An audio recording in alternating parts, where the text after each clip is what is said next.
All right, this is episode 3. I'm Charles, or fourierfuzz, and we will be doing the Chase Bliss Preamp MKII automaton again, but this time we'll have it with a dirty setting. In their manual, they have something called the Tony Pony, and I'm basically going to use those settings, but I'm going to inch up the gain a little bit more. Hopefully we get, a little bit, maybe we'll get a little bit of harmonics outside of those lower frequencies. We're going to do the A chord again.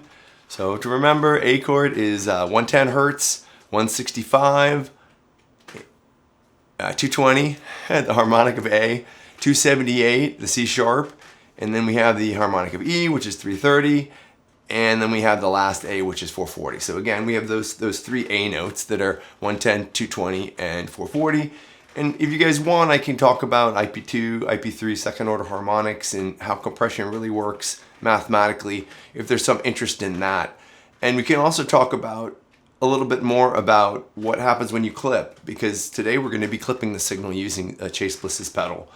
And perhaps we can even do some synthetic waveforms. When you're a signal processing engineer, you're always generating synthetic waveforms. So we could do some of those things and clip them and look at the spectrum of those.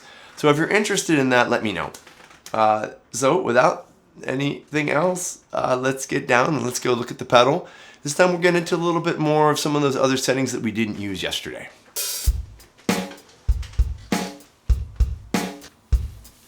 Okay, so we're doing the Chase Bliss Preamp MKII again today, but this time we're doing it a little dirty, like I was saying. And I wanted to talk about some of these switches here.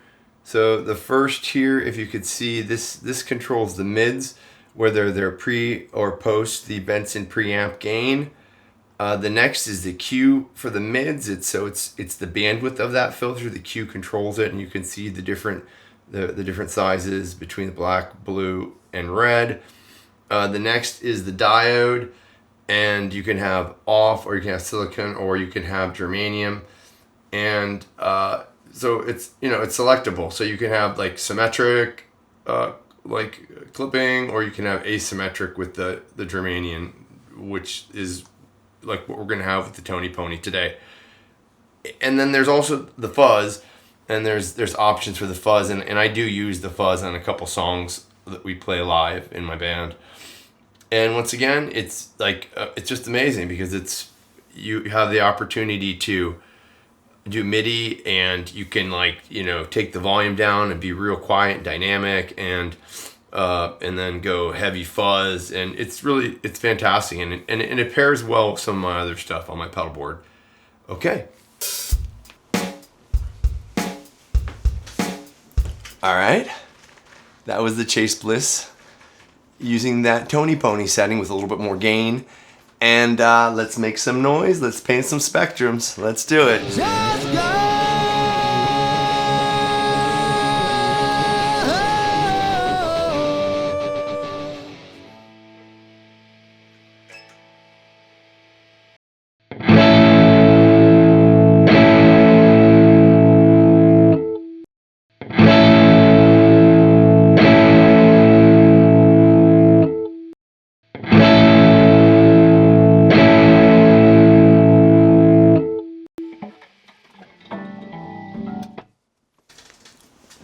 Okay, that was the Chase Bliss Preamp MKII with kind of a little bit of a dirty setting on it. And we saw the spectrums, the spectrograms, once again, the 3D and the 2D. There will be some NFTs of those. If you're interested, please check them out and support the channel. If you like signal processing, if you like math, if you like music, if you like art, me too. So we'll see you next time. Tomorrow will be episode 4. And we will be doing an arpeggio to really try and isolate each one of those notes. Because as you see when you play the chord, the spectrogram from the first couple episodes, it's kind of, it's hard to really identify the notes as well. So that's what we'll be doing tomorrow. So we'll catch you soon.